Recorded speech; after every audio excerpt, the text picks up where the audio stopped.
से तैयार हो जाओ। राबिया ने अपनी अलमारी से अपना एक सूट निकाल कर बेड पर फेंकते हुए कहा। इमामा ने कदरे हैरानी से इसे देखा। किस लिए तैयार हो जाऊं? भाई शॉपिंग के लिए जा रहे हैं, साथ चलो। राबिया ने इसी तेज रफ्तारी के साथ इस्त्री का प्लग निकालते हुए कहा।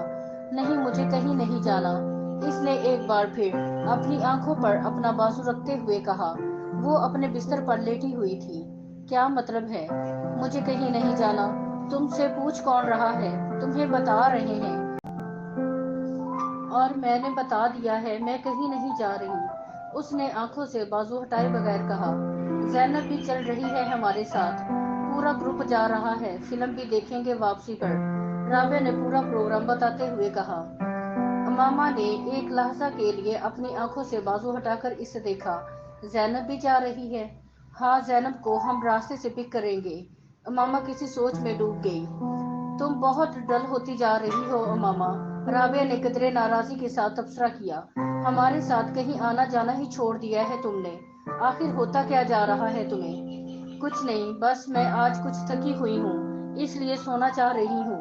मामा ने बाजू हटाकर इसे देखते हुए कहा। थोड़ी देर बाद जवेरिया भी अंदर आ गई और वो भी इसे साथ चलने के लिए मजबूर करती रही, मगर मामा की जुबान पर एक ही रट थी। नहीं, मुझे सोना है, मैं बहुत थक गई हूँ। वो मजबूरन इसे बुरा भला कहते हुए वहां से चली गई। रास्ते से उन्होंने ज़ैनब को इसके घर से पिक किया और ज़ैनब को पिक करते हुए जवेरिया को याद आया कि इसके बैग के अंदर इसका वॉलेट नहीं है। वो इसे हॉस्टल में ही छोड़ आई थी। वापस हॉस्टल चलते हैं, वहां से वॉलेट लेकर फिर बाजार चले जाएंगे। जवेरिया के कहने पर वो लोग दोबारा हॉस्टल चली आई, मगर वहां आकर उन्हें हैरानी का सामना करना पड़ा, क्योंकि कमरे के दरवाजे पर ताला लगा हुआ था। ये इमामा कहाँ है? राबिया ने हैरानी से कहा। पता नहीं, कमरा लॉक करके इस तरह कहाँ जा सकती है? वो तो कह रही थी कि इसे सोना है, जवेरिया ने कहा।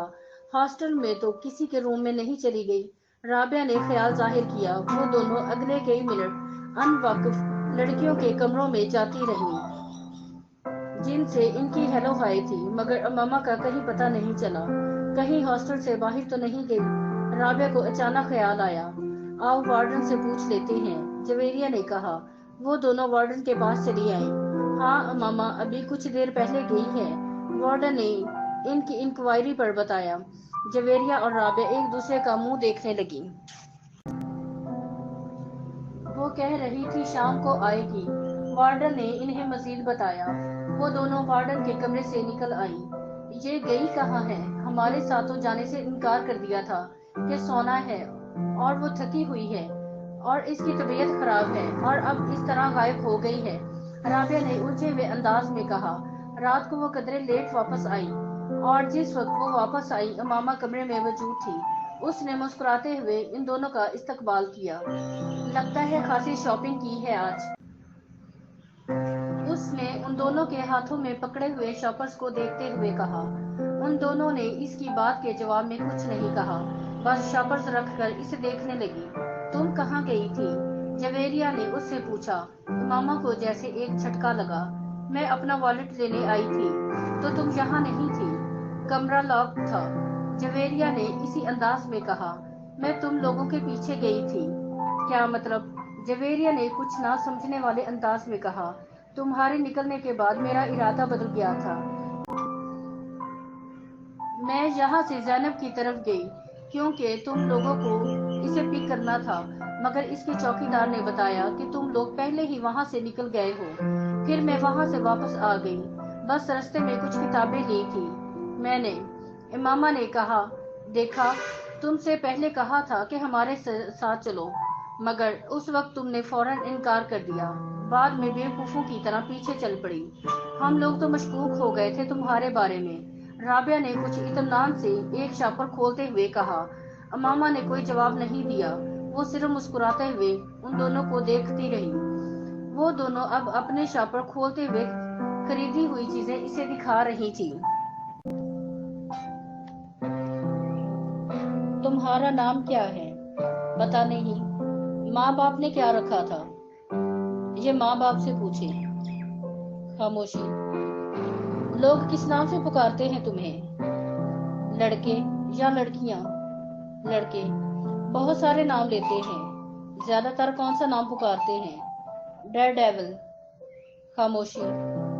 और लड़कियां? वो भी बहुत से नाम लेती हैं। ज्यादातर किस नाम से पुकारती हैं? ये मैं नहीं बता सकता। It's too personal. गहरी खामोशी। तवील सांस। फिर खामोशी। मैं आपको एक मशवरा दूं? क्या आप मेरे बारे में वो जानने की कोशिश क्यों नहीं करते जो ना आप पहले जानते हैं और ना मैं? आपके दाएं तरफ टेबल पर जो सफेद फाइल पड़ी है, इसमें मेरे सारे पार्टिकुलर्स मौजूद हैं। फिर आप वक्त जाया क्यों कर रहे हैं? साइको एनालिस्ट ने अपने पास मौजूद टेबल लैंप की रोशनी में सामने काउच पर दराज इस नौजवान को देखा जो अपने पैर मसलसल हिला रहा था। इसके चेहरे पर गहरा इत्मीनान था और यूं लग रहा था जैसे वो साइको एनालिस्ट के साथ होने वाली इस सारी गुफ्तगू को बेकार समझ रहा था।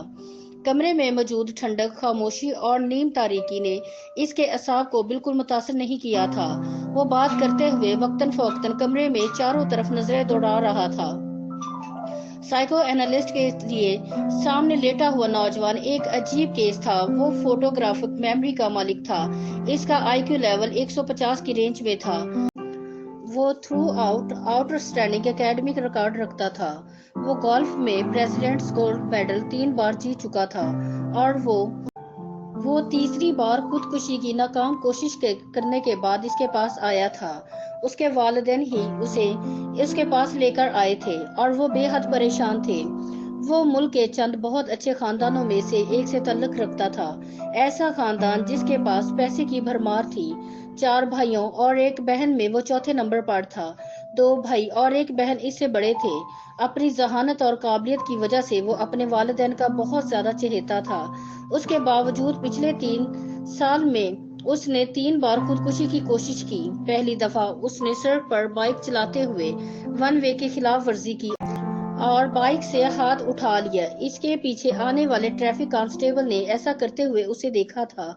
खुशकिस्मती से गाड़ी से टकराने के बाद वो हवा में उछलकर एक दूसरी गाड़ी की छत पर गिरा और फिर जमीन पर गिरा।